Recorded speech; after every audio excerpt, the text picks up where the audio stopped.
مجھے یسار نے اس طرح بددعا دی کہ میں بس نہ سکی اور اجڑ گئی۔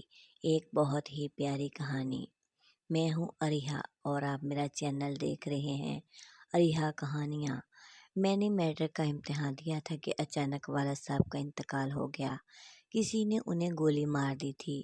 ان دنوں میری عمر 16 سال تھی اور بھائی کی عمر صرف 10 برس تھی۔ ابو کی وفات کے بعد ہمارے اوپر غموں کے پہاڑ ٹوٹ پڑے اور مجھے اسکول چھوڑنا پڑا۔ گھر کا کوئی کفیل نہیں تھا تو امی جان نے سلائی کا کام شروع کر دیا۔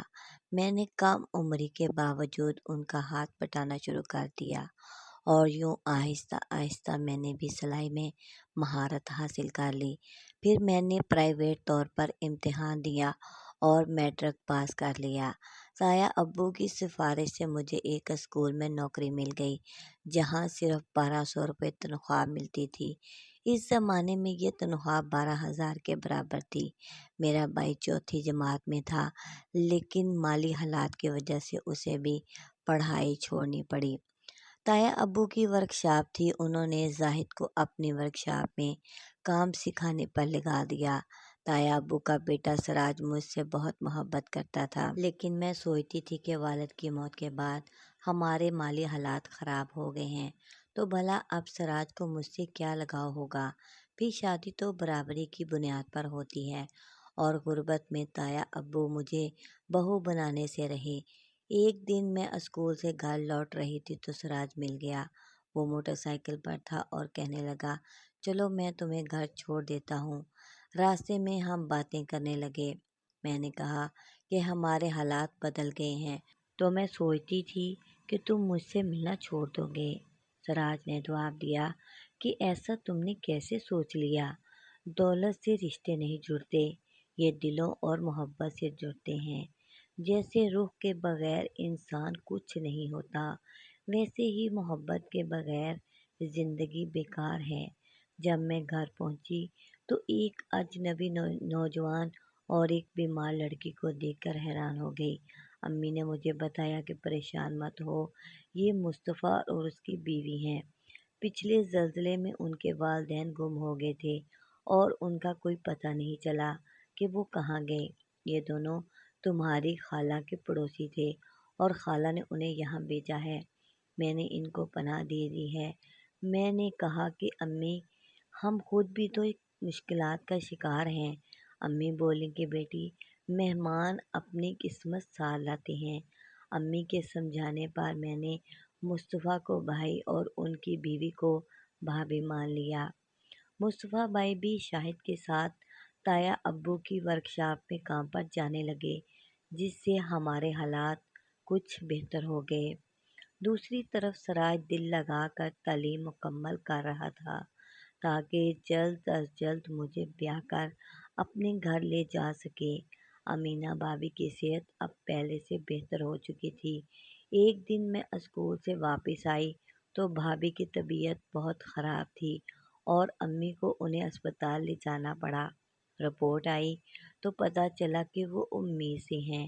ہم سب اس خوشخبری پر بہت خوش ہوئے، لیکن بھابھی رو رہی تھی کیونکہ انہیں اپنے والدین اور سسرال والے جو تایا اور تائی لگتے تھے یاد آ رہے تھے۔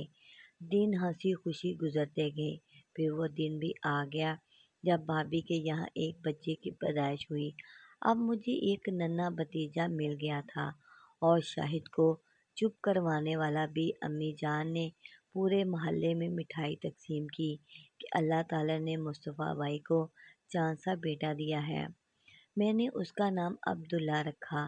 جب عبداللہ 1 سال کا ہوا تو ہم نے اس کی سالگرہ منائی۔ جب میں اسکول آتی تو وہ میری راہ تکتا رہتا ہوتا۔ جب وہ 3 برس کا ہوا تو ایک دن اچانک اس کا حقیقی ماموں ہمارے گھر آ گیا۔ میں اسکول سے واپس آئی تو ایک خوبصورت نوجوان کو عبداللہ کے ساتھ کھیلتے دیکھا۔ میں حیران ہوئی تو بھابھی نے کہا کہ فرحت، یہ میرا بھائی یسار ہے، یہ لندن سے آیا ہے۔ واہ، ایسے بھی بھائی ہوتے ہیں جو سالوں تک بہنوں کی کوئی خبر نہیں لیتے۔ میری یہ بات سن کر یسار چونک کر میری طرف دیکھنے لگا اور پھر بھابھی امینہ سے پوچھا کیا یہ اتنی بدمزاج ہیں بھابھی؟ بھابھی کہنے لگیں، ہرگز نہیں، یہ بالکل بدمزاج نہیں ہے، بس میرے دکھی دنوں کو یاد کر کے ایسا کہہ دیا ہے۔ پھر بھابھی نے کچھ سوٹ میرے سامنے رکھے اور کہا، فرت ان میں سے جو پسند آئے وہ لے لو، یہ عبداللہ تمہارے لیے لایا ہے۔ میں نے کہا، بھابھی یہ تو آپ کے لیے ہیں، آپ ہی پہنے، میں نہیں لوں گی۔ عبداللہ نے کہا، یسار نے کہا، ارے بابا لے لو، مجھے کیا خبر تھی کہ یہاں اور بھی لوگ ہیں، ورنہ سب کے لیے لے آتا، لیکن میں نے اس کی بات سنی انسنی کر دی۔ اگلے دن سراج آیا اور میرے لیے عید کا تحفہ لایا۔ کہنے لگا، فرت یہ جوڑا سلوا لو، عید پر پہن لینا، اور دعا کرو کہ یہ عید ہم اکٹھے ایک ہی گھر میں منائیں۔ میں اس کا مطلب سمجھ گئی اور مسکرا دی۔ جب میں نے پیکٹ کھولا تو اس میں سبز رنگ کی خوبصورت چوڑیاں تھیں۔ اس دوران یسار بھی وہاں آ گیا اور کہنے لگا، واہ، ہمارا تحفہ تو قبول نہیں کیا جبکہ دوسروں کا لے رہی ہو۔ میں نے فوراً جواب دیا، یہ دوسرے نہیں، یہ تو ہمارے اپنے ہیں۔ میرا جواب سن کر یسار خاموش ہو گیا۔ اس کے بعد یسار نے مجھ سے بات کرنا چھوڑ دیا۔ البتہ جب بھی کسی کام سے میں اس کے نزدیک سے گزرتی تو اس کی نظریں میرا پیچھا کرتی رہتی۔ میں سمجھ گئی تھی کہ وہ مجھے پسند کرنے لگا ہے۔ اگر سراج میری زندگی میں نہ آیا ہوتا تو شاید میں یسار کا ہاتھ تھام لیتی۔ وقت تیزی سے گزرتا گیا۔ ایک دن تایا اور تائی میری شادی کی تاریخ لینے آ گئے۔ امی نے خوشی خوشی تاریخ دے دی۔ جب یسار کو اس بارے میں پتہ چلا تو اس کی حالت خیر ہو گئی۔ ایک دن موقع پا کر اس نے مجھ سے اپنی محبت کا اظہار کیا، مگر میں نے صاف کہہ دیا کہ سراج میرا منگیتر ہے اور اب وہی میرا سب کچھ ہے۔ ہم دونوں ایک دوسرے کو دل و جان سے چاہتے ہیں۔ میرا جواب سن کر یسار کی آنکھوں سے آنسو بہنے لگے۔ میں نے کہا، روتے کیوں ہو؟ تمہیں کوئی اور مل جائے گی۔ وہ بولا، اور کوئی نہیں چاہوں گا، اگر تم مجھے نہ ملی تو دعا کرتا رہوں گا۔ میں نے پوچھا، کیا دعا کرتے رہو گے؟ اس نے جواب دیا، یہی کہ تم مجھے مل جاؤ۔ خدا کرے تمہاری شادی سراج سے نہ ہو، اور اگر ہو بھی جائے تو تم اسے نہ ملو، مجھے مل جاؤ۔ میں نے کہا، کیسی عجیب و غریب دعا ہے تمہاری، جو سمجھ میں نہ آئے، کیا ایسی دعائیں بھی قبول ہوتی ہیں؟ یہ کہہ کر میں نے اس کی طرف سے منہ پھیر لیا۔ اس کے بعد پتہ نہیں کیا ہوا، بس اتنا معلوم ہے کہ یسار بیمار رہنے لگا۔ اس کی صحت روز بروز گرتی جا رہی تھی۔ بھابھی کے اصرار پر وہ لاہور چیک اپ کرانے چلا گیا، اور ادھر میری شادی کی تاریخ نزدیک آ گئی۔ مجھے دیر سے اٹھنے کی عادت نہیں تھی، مگر اس روز امی بہت سویرے مجھے اٹھانے آ گئیں اور کہا، اٹھو، ہاتھ منہ دھو لو، بیوٹی پارلر جانا ہے، تمہاری تائی امی نے کہلوایا ہے۔ میں نے ہاتھ منہ دھویا، ناشتہ کیا، اور پھر سراج کی بہنیں مجھے لینے آ گئیں۔ وہ مجھے اپنی گاڑی میں بیوٹی پارلر لے گئیں۔ تائی اماں نے خاص طور پر کہہ دیا تھا کہ چاہے جتنے بھی پیسے خرچ ہوں، مگر میک اپ بہت اچھا ہونا چاہیے، میری بہو ایسی دلہن بنے کہ زمانہ دیکھے۔ میک اپ ہوا، عروسی جوڑا پہنا دیا گیا، سہیلیوں کا ہجوم تھا، مجھے مخصوص کمرے میں بٹھا دیا گیا۔ سہیلیاں طرح طرح کے مذاق کر رہی تھیں۔ 2 بج چکے تھے، بارات آنے والی تھی۔ ڈھولک کی تھاپ اور سہیلیوں کے گانے مجھے تصوراتی دنیا میں گم کر رہے تھے۔ دوپٹہ تو پہلے ہی چہرے پر تھا، آنکھیں بند کیے میں مستقبل کے خواب دیکھ رہی تھی۔ 4 بج چکے تھے اور بارات کے آنے کا شدت سے انتظار تھا۔ گھر کا ہر فرد بے چین اور بے قرار تھا۔ اچانک ٹیلی فون کی گھنٹی بجی۔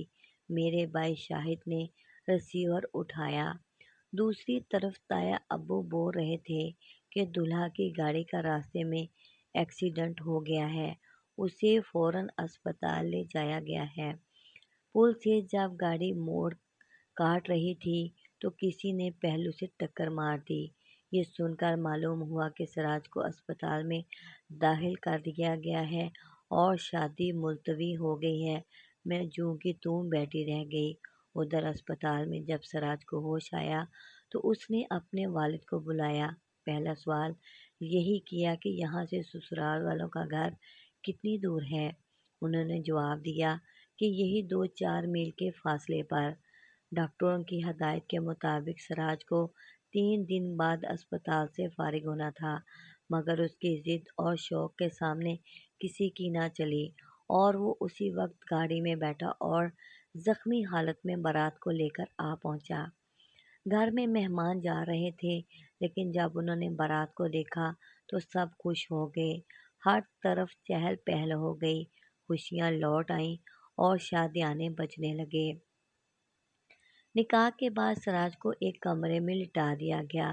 جب وہ بستر پر کروٹ بدلتا تو چوٹوں کی وجہ سے اسے تکلیف ہوتی تھی۔ شدید چوٹوں کے باعث اس کے چہرے کا رنگ زرد تھا اور ماتھے پر کرب کے آثار نمایاں تھے۔ میں آدھے گھونگھٹ کے پیچھے سے اسے دوسرے کمرے میں بیٹھ کر دیکھ رہی تھی اور بے حد غمگین تھی۔ وہ اپنی درد بھری آواز کو دبانے کی بہت کوشش کرتا تھا، لیکن درد کی شدت سے اس کی چیخ نکل جاتی تھی۔ میں عروسی جوڑے میں عجیب پریشانی کا سامنا کر رہی تھی کہ اچانک امی آئیں اور میرا بازو پکڑ کر آہستہ آہستہ سراج کے کمرے میں لے گئیں۔ سراج نے آہٹ سن کر کروٹ لی اور مخاطب ہوا، چچی جان، معذرت چاہتا ہوں کہ میری وجہ سے آپ لوگوں کو ناگہانی کرب کا سامنا کرنا پڑا۔ یہ تاخیر قدرت کی طرف سے تھی، میری طرف سے نہیں۔ فرحت سے خاص طور پر معذرت خواہ ہوں کہ اسے بھی غم اور دکھ کا سامنا کرنا پڑا۔ امی سراج کو دعائیں دیتی ہوئی کمرے سے باہر چلی گئیں۔ میں نے سراج کو سہارا دیا تو وہ تکیے کے سہارے بیٹھ گیا اور سامنے میز پر رکھے بریف کیس کی طرف اشارہ کیا۔ میں نے بریف کیس اٹھا کر اس کے سامنے رکھا۔ اس نے سونے کی انگوٹھی نکالی اور میرا ہاتھ تھامتے ہوئے انگوٹھی میری انگلی میں پہنا دی۔ سراج بہت دنوں سے جدائی محسوس کر رہا تھا اور اسی لمحے کا منتظر تھا کہ یہ جدائی کی گھڑیاں ختم ہوں اور ہم دونوں اکٹھے ہو جائیں۔ پھر اس نے بے تکلفی سے میرا گھونگھٹ اٹھایا اور مجھے خود سے قریب کرنا چاہا، لیکن اسی لمحے وہ شدید کرب میں مبتلا ہو کر تڑپ اٹھا اور اسے قے شروع ہو گئیں۔ میں گھبرا کر امی کو آواز دینے لگی، تبھی سب دوڑ کر آئے۔ تایا اور تائی بھی دیوانہ وار پہنچ گئے۔ فوراً اسے اسپتال لے جایا گیا، جہاں وہ بے ہوش تھا۔ اگلے دن ڈاکٹروں کی 1000 کوششوں کے باوجود اسے بچایا نہ جا سکا اور وہ اپنے خالق حقیقی سے جا ملا۔ میں سکتے میں بیٹھی رہ گئی۔ جب مجھے سراج کے انتقال کی خبر دی گئی تو یسار کی عجیب و غریب دعا یاد آ گئی۔ کبھی کبھی واقعی عجیب دعائیں بھی قبول ہو جاتی ہیں۔ یسار نے جانے کس دل سے دعا کی تھی کہ وہ دعا قبول ہو گئی۔ وہ کہ ادھوری میری سراج سے شادی ہو گئی، لیکن نہیں بھی ہوئی تھی۔ میں اس کی دلہن بن کر بھی اس کی نہیں بن سکی، اس کی ہو کر بھی اس سے جدا ہو گئی۔ یہ کیسی شادی تھی اور یہ کیسی ادھوری دعا قبول ہوئی؟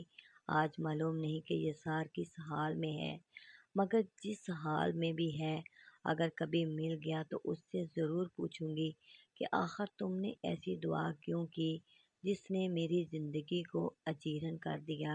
اس طرح کے بہت ہی اچھی کہانیوں کے لیے پلیز میرے چینل اریحا کہانیاں کو لائک کریں، چینل کو سبسکرائب کریں اور بیل آئیکن کو آل پر پریس کر دیں۔